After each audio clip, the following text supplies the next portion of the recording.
최근 확정된 관세청 데이터는 한국 경제의 심정지를 공식화했습니다. 대중국 무역 수지 31개월 연속 적자. 이는 1992년 한중 수교 이래 최장 기간이자 우리가 지난 30년간 믿어왔던 수출 코리아의 성공 방정식이 완전히 파기되었음을 의미합니다. 과거 우리는 중국에 중간재를 팔아 막대한 흑자를 냈지만 지금의 중국은 그 중간재를 100% 자급자족하는 단계를 넘어섰습니다. 오히려 남아도는 물량을 전 세계의 헐값으로 밀어내는 디플레이션 수출, 엑스포팅 디플레이션을 감행하며 시장 생태계를 파괴하고 있습니다. 블룸버그 통신은 중국의 과잉 생산이 글로벌 제조업을 질식시키고 있다고 경고했습니다. 실제 데이터가 이를 증명합니다. 중국의 생산자물 가지수 PPI가 18개월 이상 마이너스를 기록하는 동안 한국의 제조업 평균 가동률은 70.2%까지 추락했습니다. 이는 2008년 금융위기 직후보다 더 심각한 수치이며 제조업의 손익분기점이 사실상 무너졌다는 뜻입니다. 울산과 포항의 산업단지에는 팔리지 않은 재고가 산처럼 쌓여있고 중국산 저가 공세에 밀린 중소기업들은 연쇄도산의 공포에 직면했습니다. 이 충격파는 외환시장의 왜곡으로 나타나고 있습니다. 원달러 환율이 1,450원 선을 위협하는 고환율 기조가 유지되고 있음에도 수출은 살아나지 않는 기현상이 벌어지고 있습니다. 환율 상승 수출 증가라는 경제학 교과서의 공식이 깨진 것입니다. 이는 단순한 경기 사이클의 문제가 아니라 한국의 주력 산업 경쟁력이 중국이라는 거대한 벽에 막혔다는 구조적 증거입니다.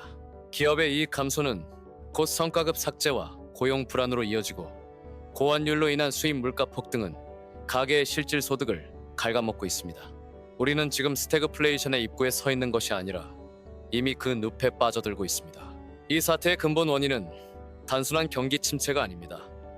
중국 정부가 생존을 위해 선택한 국가적 전략 수정이 한국에는 치명타가 된 것입니다. 지난 20년간 중국 경제를 떠받치던 부동산 거품이 헝다 에버그랜드와 비구이위안 사태로 완전히 붕괴되었습니다. GDP의 30%를 차지하던 부동산이 무너지자 시진핑 지도부는 그 빈자리를 채우기 위해 모든 자본을 첨단 제조업에 쏟아부었습니다.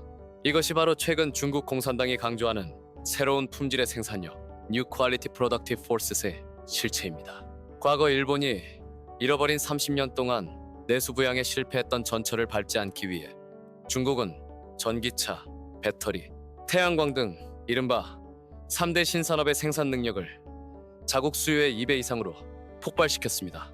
미국이 인플레이션 감축법 IRA과 반도체 제재로 중국을 압박하자 중국은 오히려 공급망의 완벽한 내재화로 맞받아쳤습니다. 그 결과 과거 한국산 부품을 수입해 조립하던 공정은 사라지고 원자재부터 완제품까지 중국 안에서 모두 해결하는 붉은 공급망, 레드 서플라이 체인이 완성되었습니다. 이제 중국에게 한국은 더 이상 필요한 협력 파트너가 아니라 시장을 뺏기 위해 제거해야 할 경쟁자일 뿐입니다. 우리가 기술 격차를 논하며 안심하던 사이 중국은 가격과 물량, 그리고 기술력까지 갖춘 괴물이 되어 한국 제조업의 숨통을 조이고 있는 것입니다. 감정이 아닌 냉혹한 숫자로 팩트를 검증해 보겠습니다. 지금 화면에 나오는 차트는 미국 SP500 지수와 한국 코스피 KOSPI의 지난 1년간 수익률 괴리율입니다. 미국 증시가 AI 혁명과 빅테크 실적을 등에 업고 연일 사상 최고가를 경신하는 동안 코스피는 박스권 하단에 갇혀 철저히 소외되었습니다. 2026년 들어서만 외국인 투자자들은 한국 증시에서 12조 원 이상을 순매도했습니다. 그들이 떠나는 이유는 간단합니다. 한국의 시가총액 상위 종목들이 중국의 기술 추격에 잡혀 더 이상 성장 매력을 잃었기 때문입니다. 삼성전자가 HBM과 파운드리 전쟁에서 고전하고 현대차가 중국 전기차의 저가 공세에 시달리는 상황에서 외국인 자본은 한국을 매수할 이유를 찾지 못하고 있습니다. 이러한 자본 유출은 개인의 자산 가치 하락으로 직결됩니다. 원달러 환율이 1,450원을 넘나든다는 것은 달러 기준으로 환산한 여러분의 아파트 가격과 연봉이 1년 전보다 15% 이상 증발했다는 뜻입니다. 더 큰 문제는 금리입니다. 환율 방어를 위해 한국은행은 미국의 금리 인하 속도를 따라갈 수 없습니다. 시장 금리가 내려가지 않으니 영끌 영혼까지 끌어모아 대출족들이 기대했던 대출 이자 감면은 요원해졌습니다. 주택담보대출 금리 하단이 여전히 4%대 중반에서 요지부동인 이유가 바로 여기에 있습니다. 기업의 수출 부진이 주가 하락을 부르고 이것이 원화 가치 하락과 고금리 고통으로 이어지는 악순환의 고리가 완성된 것입니다. 결론부터 말씀드립니다. 중국의 고성장에 기생했던 한국 경제의 골디락스 시대는 끝났습니다. 이제 우리는 중국이 영원히 따라올 수 없는 초격차 기술을 가진 극소수의 기업을 제외하고 전통 제조업 중심의 포트폴리오를 과감히 구조조정해야 합니다. 더 이상 주가가 많이 빠졌으니 언젠가 오르겠지 라는 막연한 기대감으로 중국 관련주, 석유화학, 철강, 저가 소비재에 접근하는 것은 저가 매수가 아니라 자산을 스스로 소각하는 가치 함정 밸류 트랩에 빠지는 길입니다.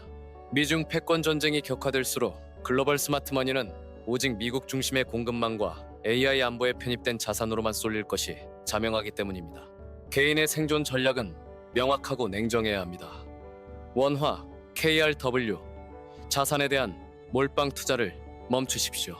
구조적인 무역 적자가 고착화되고 성장 동력이 꺼진 나라의 통화 가치는 장기적으로 우하향할 수밖에 없습니다.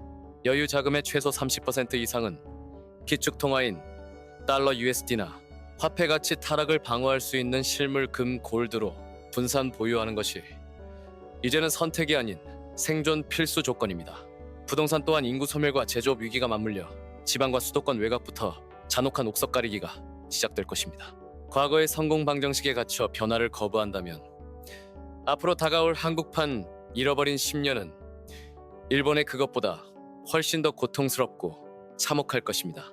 각자 도생 굿즈 도승. 이제 국가는 여러분의 불을 지켜주지 못합니다. 스스로 방주를 지으십시오. 마지막으로 강조합니다. 지금 대한민국 경제는 서서히 끓어오르는 냄비 속의 개구리와 같습니다. 물의 온도는 이미 생존 임계점을 넘었는데 사회 전반이 한강의 기적이라는 과거의 영광에 취해 뛰쳐나올 골든타임을 놓치고 있습니다. 오늘 제가 제시한 데이터들은 단순한 공포 조장이 아닙니다. 이미 여러분의 가계부 앞에 도착한 청구서이자 피할 수 없는 확정된 미래입니다. 우리가 30년간 누려온 중국 특수라는 달콤한 마취제는 이제 독약이 되어 돌아왔습니다.